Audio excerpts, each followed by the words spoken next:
بسم اللہ الرحمن الرحیم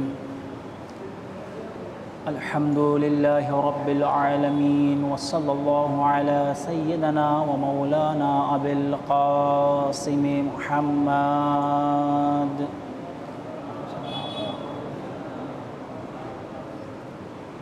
وعلی اہل بیتہ الطیبین الطاہرین المعصومین المظلومین ولعنت اللہ علی اعدائہم اجمعین من یومنا ھذا الی قیام یوم الدین اما بعد فقد قال سبحانہ وتعالی فی القرآن المجید وقال الحق بسم اللہ الرحمن الرحیم یا ایہا الذین آمنوا کتب علیکم الصیام کما کتب علی الذین من قبلکم لعلکم تتقون صلوات علی محمد وآلہ.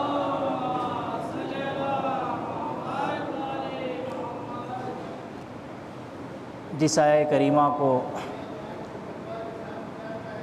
تلاوت کا شرف حاصل کیا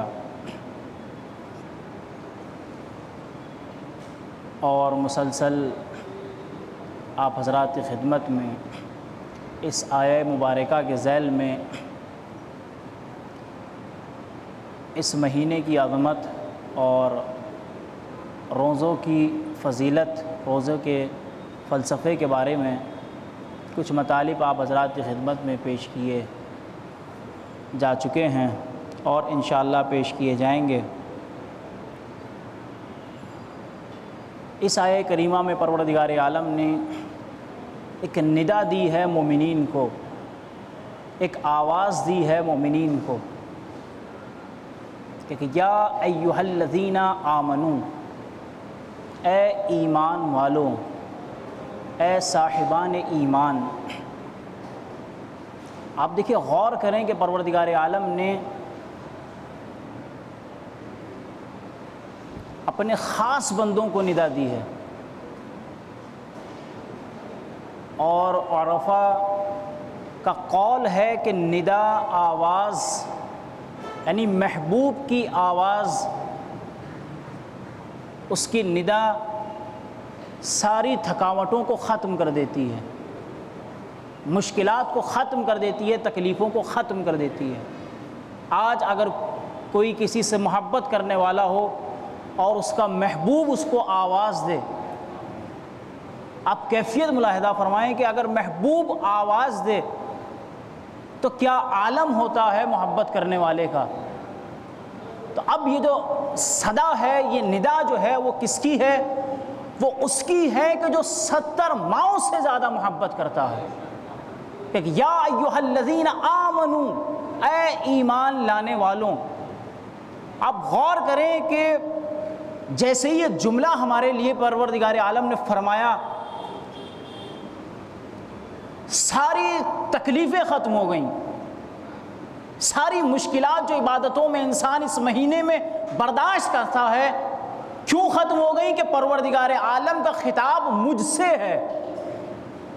یعنی پروردگار عالم نے مجھے اس قابل سمجھا جیسے ہی یہ انسان کی سماعت سے یہ محبت آمیز جملے ٹکرائے، یہ محبت آمیز جملے جیسے ہی ٹکرائے، ساری تکلیفیں ختم ہوتی چلی گئیں، ساری مصیبتیں ختم ہوتی چلی گئیں. کہ اے ایمان لانے والوں کا پروردگار عالم نے مجھ سے خطاب فرمایا ہے. مجھ سے، یہ ایک جملہ انسانیت کو، مسلمانوں کو، مومنین کو وہ روحانیت عطا کرتا ہے، آمادہ کرتا ہے اعمال کے لیے. اور جیسے ہی ظاہر سی بات ہے کہ اگر پروردگار عالم خطاب کرنے لگے، ہم سے خطاب کرنے لگے تو ہم، آپ دیکھیں آج نارملی لائف میں آج کی جو دنیا ہے اس میں کیا ہے کہ انسان اگر کسی نیتا سے مل کر آتا ہے تو کیا کہتا ہے کہ میری گفتگو فلاں نیتا سے ہوئی، فلاں نیتا نے مجھ سے خطاب کیا، مجھ سے بات کی. اور وہ فخریہ ہر انسان کے سامنے کہتا ہے جا کر کہ میری آج فلاں شخص سے ملاقات ہوئی. تو آپ دیکھیں کہ پروردگار عالم ہم سے خطاب فرما رہا ہے. تو کیا عظمت ہے انسان کی، کیا وقار ہے مومن کا. ایک صلوات پڑھیں بآواز بلند.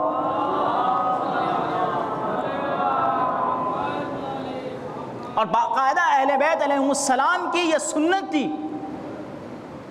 کہ جب بھی وہ قرآن کی تلاوت کرتے تھے اور کوئی ایسی آیت آ جاتی تھی کہ جس میں ایمان والوں سے خطاب ہوتا تھا کہ یا ایھا الذین آمنوا، اے ایمان لانے والوں، تو اہل بیت علیہ السلام کی یہ سنت تھی، اہل بیت نبوت کی یہ سنت تھی کہ فوراً کہتے تھے لبیک اللہم لبیک،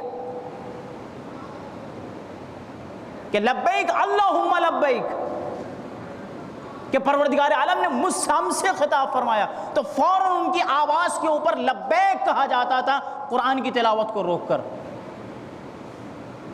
کہ خطاب کس سے ہے؟ کہ ہم سے خطاب ہے، فوراً اس کے اوپر لبیک کہتے تھے اہل بیت علیہ السلام. یہ سیرت تھی اہل بیت علیہ السلام کی. تو خاص خطاب ہے جو پروردگار عالم نے ہم سے فرمایا ہے، ہمیں معین کیا ہے اس مہینے میں کہ یا ایھا الذین آمنو، اے ایمان والوں، اے صاحبان ایمان، کتب علیکم الصیام، کہ تمہارے اوپر روزے فرض کر دیے گئے ہیں. اب آپ دیکھیں پروردگار عالم کی رحمت کو ملاحظہ فرمائیں کہ جب اس نے لفظ جو صرف کیا ہے وجوب کے لیے، کہ جو واجب کو بتاتا ہے کہ روزہ واجب کیے گئے ہیں، وہ ہے لفظ کتبہ. فعل جو استعمال کیا ہے وہ فعل مجہول استعمال کیا، معروف استعمال نہیں کیا پروردگار عالم نے. کون سا فعل؟ فعل مجہول. پروردگار عالم کہہ سکتا تھا کہ کتبنا، میں نے واجب کیے، لیکن کیا کہا کہ کتبہ واجب کر دیے گئے، لکھ دیے گئے. کیوں؟ کیونکہ روزے میں ایک تکلیف ہوتی ہے مومن کو. ظاہر سی بات ہے، بھوک ہے، پیاس ہے، یہ سارا عالم ہے. جب انسان صبح سے، اور خاص طور سے گرمی کے روزے، کہ جس کو مولا کائنات نے خود فرمایا کہ مجھے گرمیوں کے روزے پسند ہیں، کیونکہ یہ روزے رکھنا، یہاں بیٹھ کر تقریر کرنا بہت آسان ہے، لیکن وہ افراد کے جو محنت کر رہے ہیں، عملی دنیا میں ہیں، جو صبح سے شام تک محنت کرتے ہیں، ان کا ہے اصل معنی میں روزہ. جب پروردگار عالم نے وجوب کیا ہے تو کیا کہا؟ کتبنا نہیں کہا، کتبہ کہا، کیونکہ روزے میں ایک تکلیف ہوتی ہے، ایک زحمت ہوتی ہے انسان کو تکلیف. تو پروردگار عالم نے تکلیف کی نسبت اپنی طرف نہیں دی، کیونکہ محبت کرتا ہے، اس کے آتے سے رحمت. جبکہ حقیقت میں روزہ بھی انسان کے لیے رحمت ہے، روزہ رحمت ہے انسان کے لیے، لیکن رحمت ہے کہیں نہ کہیں پھر بھی انسان کو بھوکا رہنا پڑتا ہے، ایک تکلیف ہوتی ہے انسان کو.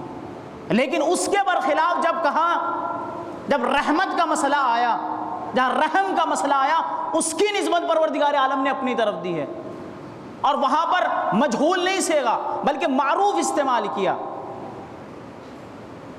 کیا فرمایا کہ کتب ربکم علی نفسہ، پروردگار عالم نے اپنے نفس کے اوپر کیا کہا؟ کتب ربکم. اب پروردگار عالم نے اپنے نفس کے اوپر کیا؟ رحمت کو واجب قرار دیا ہے. تو آپ دیکھیں، کیونکہ یہاں پر لفظ کتبہ، کیونکہ یہاں رحمت کا مسئلہ ہے، یہاں پر لفظ کتبہ کا استعمال کیا، کہ لطیف نکتہ ہے کہ کیونکہ یہاں تعلق تکلیف سے ہے، تو پروردگار نہیں چاہتا کہ تکلیف کی نسبت اپنی طرف دوں، لیکن جب رحمت کا مسئلہ آتا ہے تو اپنی طرف پروردگار عالم نسبت دیتا ہے. فرمایا یا ایھا الذین آمنو، اے صاحبان ایمان، کتب علیکم الصیام کما کتب علی الذین من قبلکم لعلکم تتقون. اور آپ دیکھیں یہ جو پروردگار عالم نے کہے کما کتب علی الذین من قبلکم لعلکم، کہ جیسے تم سے پہلے والوں کے اوپر فرض کیے گئے تھے روزے.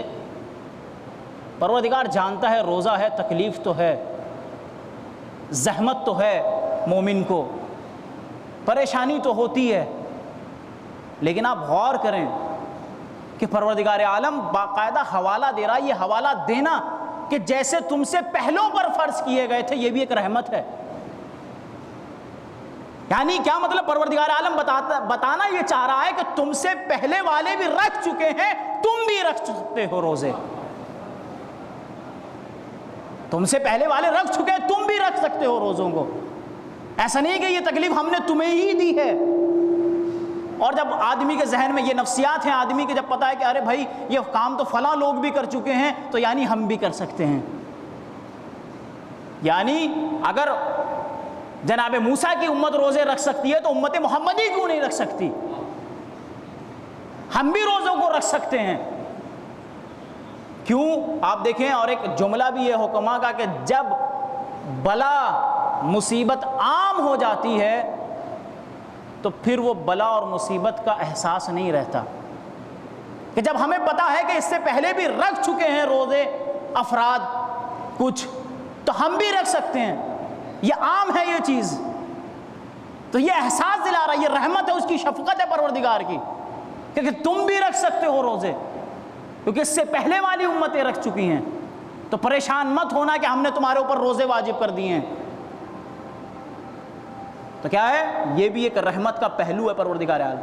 کیا فرمایا کہ جب بلا عام ہوتی، مثلا کورونا تھا اسٹارٹنگ میں، تو ہر انسان کورونا سے ڈرتا تھا، ہر انسان ڈرتا تھا۔ ایسا نہیں ہے کہ آج کیس نہیں آ رہے، آپ آج جا کر چیک کریں، آج بھی بہت سے کیس آ رہے ہیں، لیکن یہ کورونا، یہ وبا عام ہو چکی ہے، اتنی عام ہو چکی کہ اب ہمیں اس سے کوئی خطرہ نہیں ہے، اب ہمیں کوئی احساس نہیں ہے اس کا۔ کیوں؟ کیونکہ اتنی عام ہو چکی ہے کہ یہی پروردگار عالم بتا رہا ہے کہ تم سے پہلے افراد رکھ چکے ہیں، تم بھی رکھ سکتے ہو۔ یہ عام بات ہو گئی۔ جب بات عام ہو جاتی ہے تو چیزوں کا احساس جو ہے پھر نہیں ہوتا۔ تکلیف ہے، ظاہراً تکلیف ہے، بھوک اور پیاس، لیکن جتنی یہ بھوک بڑھتی چلی جاتی ہے اتنی ہی پروردگار کی رحمت انسان کے اوپر نازل ہوتی چلی جاتی ہے، اتنی حکمتیں انسان کو عطا ہوتی چلی جاتی ہیں۔ لیکن جب یہ بھوک پیاس نہیں ہوتی، انسان شکم سے روتا ہے، انسان پیٹ بھر کے اتنا کھا لیتا ہے، روایتوں میں ملتا ہے کہ اس کی عقل ضائع ہو جاتی ہے، انسان کی عقل ختم ہوتی چلی جاتی ہے کہ جب انسان شکم سے روتا ہے، پیٹ بھر کے کھا لیتا ہے۔ اور جب بھوکا ہوتا ہے تو حکمتیں نازل ہوتی ہیں پروردگار عالم کی طرف سے۔ تو کیا ہے؟ تکلیف ہے ظاہراً، اور اس کے بہت سے فائدے ہیں، بھوکے رہنے کے بہت فائدے ہیں، بہت فائدے ہیں بھوکے رہنے کے۔ ایک صلوات پڑھیں بآواز بلند۔ سب سے پہلی بات تو یہ کہ حکمتوں کا نزول ہوتا ہے۔ ایک فائدہ اور بتا دوں، جب انسان بھوکا ہوتا ہے، اور یہ پریکٹس اس نے کی ہے، 1 مہینہ ریاض کیا ہے کہ وہ بھوکا رہ سکتا ہے، کوشش کرے انسان اگر، تو اس کے فائدے کیا تھے؟ 2 مفلس نادار ہمیشہ نکلتے ہیں شہر کے باہر مانگنے کے لیے، خیرات کے لیے۔ اس میں ایک شخص ہے کہ جو بہت زیادہ کھاتا ہے، اور ایک وہ ہے کہ جو مل گیا صرف مطمئن ہے، وہ عادی ہے کہ اسے ہر 2 گھنٹے 4 گھنٹے بعد اس کو کچھ چاہیے کھانے کے لیے۔ اور دوسرا وہ ہے کہ جو مل گیا تھوڑا بہت اس نے کھا لیا، قناعت کرتا ہے، جو پروردگار عالم نے عطا کر دیا، لیکن اس کے اندر ہوس ہے۔ دونوں نکلتے ہیں روز۔ ایک دن جب نکلے گھر سے باہر، شہر سے باہر گئے، اور جانے کے بعد جب واپس پلٹے، پہلے کیا ہوتا تھا کہ شہروں کے دروازے ہوا کرتے تھے، شہروں کے دروازے ہوا کرتے تھے، جس کو شہر میں داخل ہونا ہے پہلے اجازت لے۔ اور یہی ہوتا تھا، جب یہ آئے رات میں لیٹ نائٹ واپس آئے تو کیا دیکھا کہ آج شہر کے دروازے بند تھے، دروازے بند تھے۔ تو جو ملازم تھا وہ آیا، اس نے آ کر جیسے ہی دیکھا کہ یہ 2 شخص ہیں، مشکوک نظر آتے ہیں، ان کو دیکھا، حلیے سے ایسے معلوم ہوتے تھے کیونکہ فقیر تھے، غریب تھے، کا مشکوک ہیں، اٹھا کر ان کو ایک روم میں ڈال دیا، ایک کمرے میں بند کر دیا، اور بند کر کے چلا گیا۔ سوچا تھا کہ صبح میں اس کو پیش کر دوں گا دربار میں، بند کر کے چلا گیا۔ 1 دن گزرا، 2 دن گزرے، اس کو 2 دن بعد یاد آیا کہ میں نے کسی کو کمرے میں بند کیا تھا۔ 2 دن بعد ان بھوکوں کو کہ وہ ان فقیروں کو کہ جو تھے موجود یاد آیا، اور جیسے ہی گیا پلٹ کر کیا دیکھا کہ اس میں ایک شخص مرا پڑا ہے اور ایک شخص زندہ ہے۔ اب اس نے جیسے ہی عالم دیکھا فوراً پوچھا کہ بھائی یہ کیسے مر گیا؟ کہا کہ یہ اس لیے مر گیا، اس کو زیادہ کھانے کی عادت تھی۔ یہ آج کے زمانے میں کہا کہ یہ پیٹو تھا، اس کو زیادہ کھانے کی عادت تھی، اور میں قناعت کرتا تھا، جو مجھے مل جاتا تھا اس کے اوپر صبر کرتا تھا، اس لیے آج اسی صبر کی بنا کے اوپر میں آج تمہارے سامنے زندہ ہوں۔ کہا اس کو بھوک لگی، یہ برداشت نہیں کر پایا، اس بھوک کے عالم میں اس دنیا سے چلا گیا، لیکن میں کم کھاتا تھا اس لیے بچ گیا۔ تو آپ نے دیکھا ایک فائدہ یہ بھی ہے کم کھانے کا کہ انسان کی زندگی طویل ہوتی ہے، اور جتنا انسان پیٹ بھر کے کھاتا ہے اتنا ہی زیادہ انسان موت کے قریب ہوتا چلا جاتا ہے، بیماریاں بڑھتی چلی جاتی ہیں، نئی نئی آفات، نئی نئی مصیبت انسان کے اوپر آ کر پڑتی ہیں۔ تو یہ پروردگار عالم نے بہترین موقع دیا ہے ہمیں ریاض کرنے کے لیے کہ ہم اس مہینے میں آئیں اور آنے کے بعد اپنی حیات کو بڑھائیں، اپنی زندگی کو بڑھائیں۔ ایسا نہ ہو کہ پتہ لگا ہم نے روزہ تو کھایا، افطار میں بھی اتنا زیادہ کھا لیا کہ اٹھ نہیں پا رہے ہیں اب، اور سحر میں بھی اتنا کھا لیا کہ اب پورا دن جو ہے نہ کوئی کام، نہ کسی کام کے رہے، نہ کسی قابل رہے۔ تو کیا یہ بھی ایک فائدہ ہے بھوک کا کہ انسان کو حیات ملتی ہے، انسان کی زندگی بڑھتی ہے۔ تو تکلیف ہے ظاہراً، لیکن پروردگار عالم بار بار جو ہے وہ اپنی رحمت کو، اپنی شفقت کو بار بار یاد دلاتا ہے، بار بار یاد دلاتا ہے، بار بار یاد دلاتا ہے۔ کہا دیکھو یہ تکلیفیں ہیں، ان تکلیفوں کو برداشت کر لو، لیکن ان تکلیفوں کے عوض ہم تمہیں بلند رتبہ دینے والے ہیں۔ کیا فرمایا کہ لعلکم تتقون، شاید تم متقی ہو جاؤ۔ یہ تقوی الہی انسان کا رتبہ جو ہے وہ بلند ہوتا ہے اس مہینے میں، تو شاید تم متقی ہو جاؤ۔ اس لیے پروردگار عالم چاہتا ہے آؤ اس مہینے میں زیادہ سے زیادہ رحمتوں کو لے کر جاؤ، مغفرتوں کو لے کر جاؤ، اور جتنی زیادہ ہو سکے عقل مند انسان وہ ہے کہ جو زیادہ سے زیادہ رحمت الہی کو سمیٹ لے، دامن بھر کر لے کر چلا جائے۔ آئیے ہم پروردگار عالم سے دعا کرتے ہیں کہ پروردگار عالم ہمیں اہل بیت علیہ السلام کے راستے پر چلنے کی توفیق عطا فرما۔ پروردگار تجھے واسطہ محمد و آل محمد کا تمام مومنین کے گناہان کبیرہ اور صغیرہ کو معاف فرما۔ پروردگار تجھے واسطہ محمد و آل محمد کا جو مومنین پریشان حال ہیں ان کی پریشانیوں کو دور فرما۔ پروردگار تجھے واسطہ محمد و آل محمد کا زیارت امام حسین علیہ السلام کی توفیق عطا فرما۔ پروردگار تجھے واسطہ محمد و آل محمد کا قلب امام کو راضی و خوشنود فرما۔ پروردگار تجھے واسطہ محمد و آل محمد کا امام کے ظہور میں تعجیل فرما، ہمیں آقا کے اعوان انصار میں شمار فرما۔ بسم اللہ الرحمن الرحیم۔ آپ حضرات سے التماس ہے ایک مرتبہ سورہ حمد اور 3 مرتبہ سورہ اخلاص کی تلاوت فرما کر مرحوم سید عابس رضوی ابن اختر حسن رضوی، مرحوم سید ثاقب رضوی ابن اختر حسن رضوی کی روح کو اصال فرمائیں۔